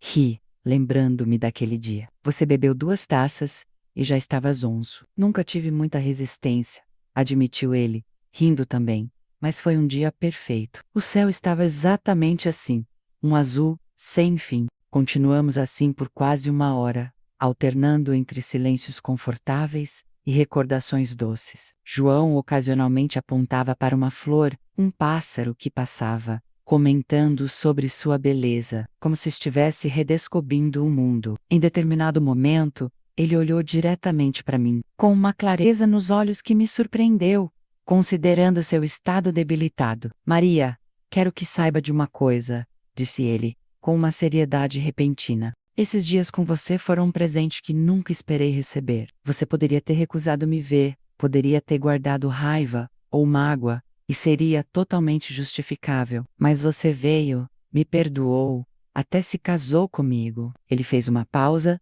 visivelmente emocionado. Você me deu paz, quando achei que morreria carregando aquela culpa terrível de ter te deixado esperando, mesmo que involuntariamente. João, comecei, mas ele gentilmente me interrompeu. Deixe-me terminar, por favor. Não sei quanto tempo ainda tenho, e preciso dizer isso. Ele respirou fundo, com alguma dificuldade. Após o acidente, vivi anos em uma espécie de limbo, sem identidade, sem passado. Depois, quando finalmente me lembrei de tudo, vivi com a dor de imaginar seu sofrimento, com a culpa de não ter conseguido voltar para você. Agora, graças a você, posso partir em paz, sabendo que você está bem, que soube a verdade, que não me odeia. Isso é mais do que merecia, mais do que jamais esperei. As lágrimas corriam livremente pelo meu rosto agora. Você não tinha culpa de nada, João. Foi o destino. E se tem algo que aprendi nessa vida, é que às vezes, mesmo as histórias mais tristes, podem ter momentos de beleza inesperada. Como agora. Ele sorriu, aquele sorriso que iluminava seu rosto e diminuía temporariamente as marcas da doença e do sofrimento. Você sempre foi a mais sábia de nós dois, Maria das Dores. Ou Devodizer? Maria Pereira da Silva? Maria Pereira da Silva, repeti, saboreando o som do meu nome de casada. 40 anos depois de quando deveria Tailou, adotado pela primeira vez. Só você poderia me fazer esperar 4 décadas para mudar meu sobrenome. Rimos juntos. E, por um momento, foi como se o tempo tivesse retrocedido. Não éramos mais 2 idosos marcados pela vida, um deles à beira da morte. Éramos novamente aqueles jovens na praça de Santa Cruz do Ribeirão, conversando sobre o futuro, sobre sonhos, sobre possibilidades infinitas. O momento foi interrompido por uma pequena crise de tosse de João. Imediatamente fiquei em alerta, chamando um dos enfermeiros, que se mantinha a uma distância discreta. Mas João acenou, indicando que estava bem. Estou cansando, admitiu ele, quando a tosse passou. Mas não quero voltar ainda. Por favor. O enfermeiro verificou seus sinais vitais, ajustou o oxigênio, e com um olhar para mim que dizia: fique atenta, afastou-se, novamente. Conte-me mais sobre sua vida nesses anos. Pediu João, claramente tentando desviar o foco de sua condição, deteriorando. Houve alguém depois de mim? Alguém que fez você feliz? A pergunta me pegou de surpresa, mas respondi com honestidade. Houve alguns pretendentes, homens bons e decentes, mas nunca nunca me senti completa com eles. Talvez fosse medo, talvez fosse o fato de que uma parte de mim sempre esperou por uma explicação, por um fechamento que nunca veio, até agora. João assentiu, compreensível. Imagino que muitos te acharam maluca por ficar sozinha, especialmente em uma cidade pequena como Santa Cruz. Sim, sorri tristemente. A solteirona que nunca superou o noivo que abandonou. Sempre fui um misto de curiosidade e pena para muitos na cidade. Sinto muito por isso, disse ele, com genuíno pesar. Não sinta, construí uma vida boa, mesmo sozinha. Continuei com a costura, fiz amizades, vi a cidade mudar, ajudei a criar meus sobrinhos. Não foi a vida que planejamos juntos, mas foi uma vida digna. Ele apertou minha mão, seus olhos dizendo o que as palavras não conseguiam expressar completamente. Um misto de admiração, respeito e amor. O sol começou a se mover, dissipando a sombra que nos protegia. O enfermeiro aproximou-se, preocupado com o calor. Acho que precisamos voltar, seu João, disse ele gentilmente. Não queremos que se canse demais. João assentiu, relutantemente. Só mais um minuto, por favor. Quando o enfermeiro se afastou, João olhou mais uma vez para o céu, depois para mim, seus olhos absorvendo tudo como se quisesse gravar na memória. Obrigado pelo céu, pelas flores, pelo ar fresco, disse ele baixinho, e obrigado pelo amor, Maria, por me amar quando éramos jovens, e por me amar agora, quando sou apenas um velho doente. Você nunca será apenas um velho doente para mim, João, respondi, segurando suas mãos entre as minhas. Você sempre será o rapaz gentil do banco, que gostava de ler livros e que sonhava em me mostrar o mar um dia. Seu sorriso foi a coisa mais bonita que vi naquele dia. Voltamos para o quarto em silêncio, cada um perdido em seus próprios pensamentos. A excursão ao jardim havia claramente esgotado as já limitadas energias de João, e ele adormeceu quase imediatamente após ser transferido de volta para a cama. Fiquei ali, observando-o dormir, notando como sua respiração parecia mais trabalhosa que antes, como seu rosto tinha um tom acinzentado preocupante. O Dr. Carlos entrou silenciosamente e verificou os monitores, fazendo anotações em sua prancheta. Como ele está? Perguntei. Embora já suspeitasse da resposta, honestamente, não, bem. A saída ao jardim foi maravilhosa para seu espírito, mas exigiu muito de seu corpo debilitado. Ele colocou a mão em meu ombro. Acho que seria bom se não saísse do hospital esta noite, Dona Maria. Entendi o que não estava sendo dito. O fim estava próximo, muito próximo. Não vou sair do lado dele, prometi. A noite foi longa e difícil. João alternava entre períodos de sono inquieto e breves momentos de consciência, onde às vezes me reconhecia, outras vezes parecia confuso sobre onde estava e quem eu era. Os enfermeiros entravam e saíam constantemente, verificando monitores ajustando medicações. Por volta das 3 da manhã, João acordou com uma clareza surpreendente. Seus olhos encontraram os meus imediatamente no quarto parcialmente escurecido. Maria, chamou ele. Sua voz, apenas um sussurro. Estou aqui, respondi, apertando sua mão para confirmar minha presença. Tive um sonho, disse ele lentamente. Sonhei que estávamos na igreja de São Sebastião. Você com seu vestido branco. Eu esperando no altar. Tudo aconteceu como deveria ter acontecido. Foi um sonho bonito, murmurei, sentindo as lágrimas queimarem meus olhos. Foi real, insistiu ele, com uma certeza estranha. Em algum lugar, em alguma versão de nossas vidas, aconteceu exatamente assim. Casamos, tivemos filhos, envelhecemos juntos. Acredito nisso. Não consegui responder, minha garganta fechada pela emoção. Apenas assenti, querendo acreditar também nessa possibilidade consoladora. Estou com medo, admitiu ele, após um breve silêncio. Estou aqui com você, assegurei, segurando sua mão com mais força. Não vou a lugar nenhum. Você acha que, do outro lado, vamos nos encontrar como éramos antes, jovens novamente? A pergunta me pegou desprevenida, tão cheia de esperança e vulnerabilidade. Acredito que sim, respondi, descobrindo que realmente acreditava nisso.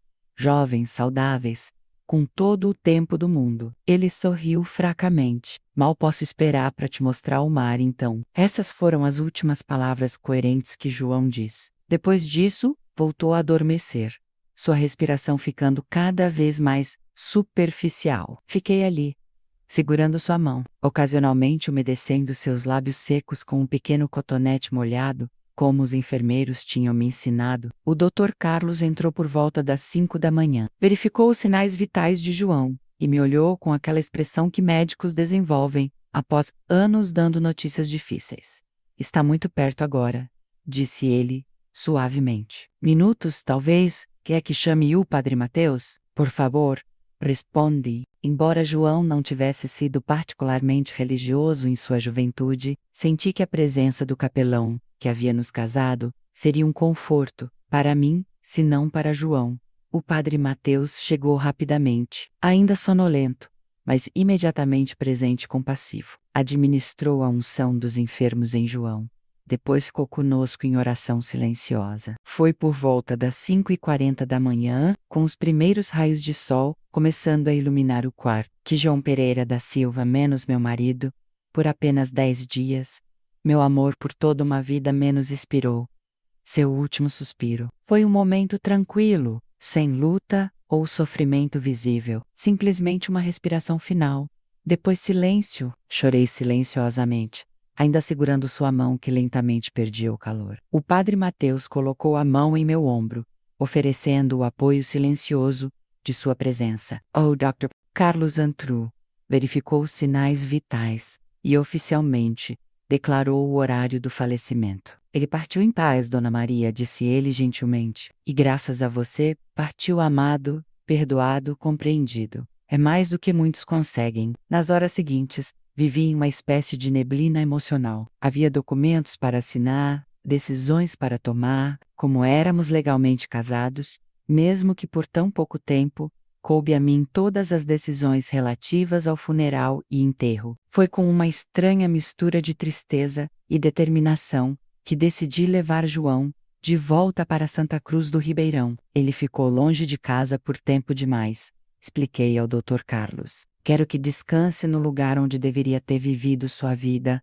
perto de seus pais. Os trâmites foram complexos, mas o Dr. Carlos foi incrivelmente prestativo, ajudando com a burocracia, facilitando tudo o que podia. 2 dias depois, eu estava voltando para casa, acompanhando o caixão do homem que deveria ter sido meu companheiro durante toda a vida, mas que o destino me permitiu conhecer verdadeiramente apenas em seus últimos dias. A notícia da morte de João, e mais importante, da verdade sobre seu desaparecimento, 40 anos antes, correu rapidamente por Santa Cruz do Ribeirão. Para uma comunidade que havia se alimentado daquele mistério por décadas, A revelação foi impactante. O enterro foi surpreendentemente bem atendido. Muitos vieram por curiosidade, claro, mas outros pareciam genuinamente tocados pela história trágica e pelo reencontro final. Vi lágrimas sinceras nos olhos de pessoas que, por anos, tinham me olhado com uma mistura de pena e julgamento. João Manuel, o irmão de João, que agora era um homem de meia idade, com filhos crescidos, veio da capital para o funeral. Nosso encontro foi emocionante. Ele abraçou-me longamente, ambos chorando pela tragédia compartilhada, pelo irmão, noivo perdido 2 vezes. Sempre soube que meu irmão não teria te abandonado por vontade própria, disse ele. Sempre soube. Enterramos João ao lado de seus pais no pequeno cemitério de Santa Cruz, sob um céu azul muito semelhante ao que havíamos contemplado juntos naquele jardim do hospital. O padre Paulo, da igreja local, conduziu uma cerimônia simples, mas emocionante, falando sobre reencontros, perdão, e o amor que transcende o tempo e as circunstâncias. Quando tudo terminou e as pessoas começaram a se dispersar, João Manuel aproximou-se novamente. Minha cunhada, disse ele, a palavra soando estranha, mas afetuosa. Gostaria que viesse jantar em minha casa esta noite, antes de eu voltar para a capital. Tenho algo que pertencia a meu irmão, algo que acho que ele gostaria que você tivesse. Aceitei o convite, curiosa e emocionalmente exausta. Algumas horas depois, sentada na sala da casa que João Manuel havia alugado durante sua estadia, recebi um pequeno pacote embrulhado, em papel pardo. Encontrei isso entre as coisas do meu pai depois que ele faleceu, explicou João Manuel. Estava guardado em uma caixa trancada, com uma nota, dizendo que era para ser entregue a você se João algum dia aparecesse, ou se a verdade sobre seu desaparecimento fosse descoberta. Com mãos trêmulas, abri o embrulho. Dentro havia uma pequena caixa de veludo azul, o tipo que geralmente contém uma joia. Ao abri-la, não pude conter um suspiro de surpresa e emoção. Era um anel de noivado simples, uma pequena pedra azul, em um aro de prata. Nada extravagante, mas incrivelmente significativo. O anel que ele nunca teve chance de te dar, explicou João Manuel, com voz embargada. Comprou em Águas Claras, na véspera do casamento. Foi encontrado no bolso da calça dele depois do acidente, mas, como não tinha identificação, não consegui responder imediatamente. O anel representava mais um fragmento da história, mais uma peça do quebra-cabeça, que agora, após 40 anos, finalmente estava completo. Ele queria te surpreender, continuou João Manuel. Era para ser dado na lua de mel. Meu pai descobriu quando a mala de João foi encontrada na rodoviária, e dentro estava o recibo da joalheria, mas não o anel. Ele foi até lá, descreveu o filho, e o joalheiro confirmou a compra. Meu pai então guardou esse segredo. Acho que porque dava a ele alguma esperança de que um dia João voltaria. Coloquei o anel em meu dedo, ao lado da aliança de casamento que havia recebido apenas dias antes. Parecia estranhamente certo, como se completasse um círculo que começou há 4 décadas. Obrigada, consegui dizer. Finalmente, isso significa mais para mim do que consigo expressar. Voltei para minha casa naquela noite, carregando não apenas o anel, mas uma nova compreensão de toda a minha vida. Os 40 anos de espera, de dúvida, de ocasional amargura, agora pareciam diferentes, sob a luz da verdade finalmente revelada. Não foram anos perdidos, percebi. Foram anos de uma história incompleta, que finalmente encontrou seu último capítulo, seu encerramento apropriado, não o final feliz que sonhamos em nossa juventude. Certamente, mas um final honesto, verdadeiro, com seu próprio tipo de beleza agridoce. João partiu pela segunda vez, mas desta vez do Xumi não com perguntas e dor, mas com respostas e uma estranha sensação de paz. E com a promessa de que, em algum lugar, além desta vida, ele estaria esperando para finalmente me mostrar o mar. 3 meses se passaram desde que enterrei João. O inverno chegou a Santa Cruz do Ribeirão, trazendo aquela névoa matinal que cobre os campos como um véu de noiva. Menos essa comparação, agora, me faz sorrir. Não o mês, doer. Sento-me na varanda da minha casa, a mesma onde vivi quase toda a minha vida, observando a cidade despertar, A vida continua seu ritmo, como sempre fez. Crianças passam a caminho da escola, comerciantes abrem suas portas, o padeiro entrega os pães frescos de porta em porta. A normalidade cotidiana, que sempre me pareceu um contraste cruel com o vazio que sentia. Mas algo mudou dentro de mim. A história que definia minha existência, menos a da noiva abandonada, menos finalmente encontrou seu verdadeiro final. Não o final que sonhei quando jovem, mas um que trouxe uma paz que nunca imaginei possível. As pessoas da cidade me tratam diferente agora. Os olhares de pena deram lugar a algo mais próximo do respeito. A fofoca cruel transforma-se em uma história que contam com um misto de admiração e melancolia. A história de Maria e João, separados pelo destino, reunidos no fim da vida. Alguns até dizem que parece roteiro de novela. Se soubessem como a realidade pode ser mais surpreendente que qualquer ficção. Semana passada, a dona Carminha, a mesma que fez o bolo para meu casamento que nunca aconteceu, parou-me na praça. Ela deve ter seus 90 anos agora, apoiada em uma bengala, mas com os olhos ainda vivos e atentos. Maria, disse ela segurando minha mão. Passei décadas achando que sabia o que tinha acontecido, que João tinha fugido, que era mais um homem sem caráter. Julgamos sem saber a verdade. Me perdoa por isso? Foi a primeira de muitas conversas semelhantes. É surpreendente como a verdade, mesmo chegando tardiamente, tem poder de cura, não apenas para mim, mas para toda a comunidade que carregou essa história por tanto tempo. João Manuel voltou à cidade mais 2 vezes depois do funeral. Em sua última visita, trouxe-me um presente que me deixou sem palavras: a certidão de casamento de seus pais, onde ele havia acrescentado uma anotação oficial, reconhecendo-me formalmente como parte da família Pereira da Silva. Você sempre foi minha cunhada no coração, disse ele. Agora é também nos documentos. Tenho 2 alianças agora, a que recebi no hospital durante nossa breve semana como marido e mulher, e o anel de noivado que João comprou para mim há 40 anos, encontrado em seu bolso após o acidente. Uso os 2 juntos, um lembrete constante de que nossa história, por mais dolorosa que tenha sido, finalmente encontrou seu desfecho. O Dr. Carlos liga ocasionalmente para saber como estou. Na semana passada, contou-me que está escrevendo um artigo médico sobre o caso de João, não apenas sobre sua condição neurológica, mas sobre o fenômeno da lucidez paradoxal, que permitiu que João se lembrasse de mim após tantos anos. Algumas histórias precisam ser contadas, explicou ele, não apenas para a ciência, mas para lembrar a todos nós da complexidade e da imprevisibilidade da vida. Às vezes vou ao cemitério, sento-me entre o túmulo de João e o de meus pais, e converso com eles, contando sobre meu dia, sobre as pequenas mudanças na cidade, sobre como finalmente sinto que posso respirar completamente, sem aquele peso constante no peito. Nas noites claras,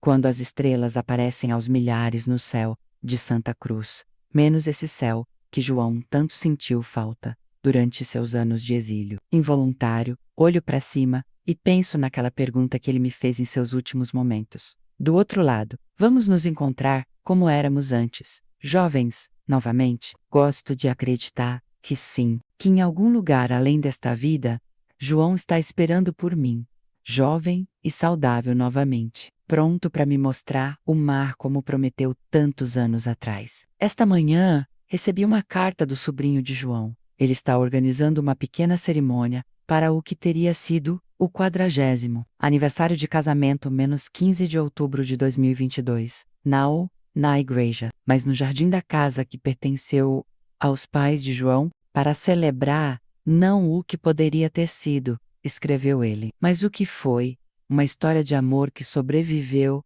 ao tempo, à separação, e finalmente encontrou seu caminho. Irei, claro, levarei comigo a única foto que temos juntos da juventude e também as poucas que tiramos no hospital durante nossos breves dias como casal oficialmente. Lado a lado, elas contam uma história poderosa sobre o tempo, sobre perdas, mas também sobre segundas chances, que chegam quando menos esperamos. Tenho 65 anos agora. Não sei quanto tempo mais viverei, mas sei que esses últimos meses me ensinaram algo que, 4 décadas de incerteza. Não conseguiram. Que o amor verdadeiro não se define pela duração ou pelas circunstâncias, mas pela profundidade, pela autenticidade, pela capacidade de transcender até mesmo as maiores tragédias. A vida nos separou por 40 anos, mas no fim, nos deu 10 dias. 10 dias que valeram uma vida inteira. 10 dias que reescreveram 4 décadas de história. Sou Maria Pereira da Silva agora, não apenas no papel que oficializou nosso casamento tardio, mas na essência, na alma. Sou a viúva de João, não a abandonada. E nessa mudança de identidade, encontrei uma liberdade que nunca pensei possível. As pessoas frequentemente me perguntam se não sinto raiva pelo tempo perdido, pelos anos que poderíamos ter tido juntos, se o destino tivesse sido diferente. Respondo sinceramente que não. A raiva não traria de volta um único dia, não mudaria um único momento do passado. Prefiro ser grata pelos 10 dias que tivemos, 10 dias de verdade, de compreensão, de amor finalmente realizado, do que amarga pelos 40 anos que perdemos. Há uma lição aqui, uma que aprendi tardiamente na vida, mas que talvez seja mais valiosa precisamente por isso, que às vezes os finais não são o que esperamos,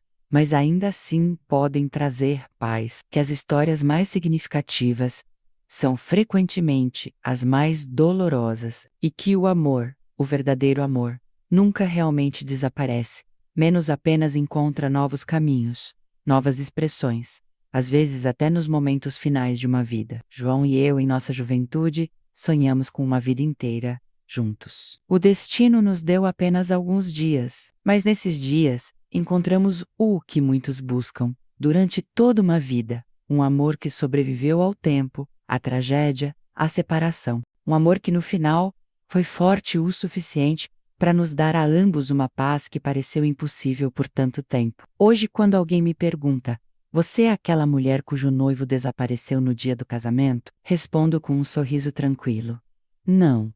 Sou aquela mulher cujo marido encontrou o caminho de volta para ela, mesmo que tenha demorado 40 anos, e de alguma forma, isso faz toda a diferença. Se você chegou até o fim da minha história, eu quero saber o que você achou. Inscreva-se no canal e deixe seu comentário aqui embaixo. Eu vou ler um por um.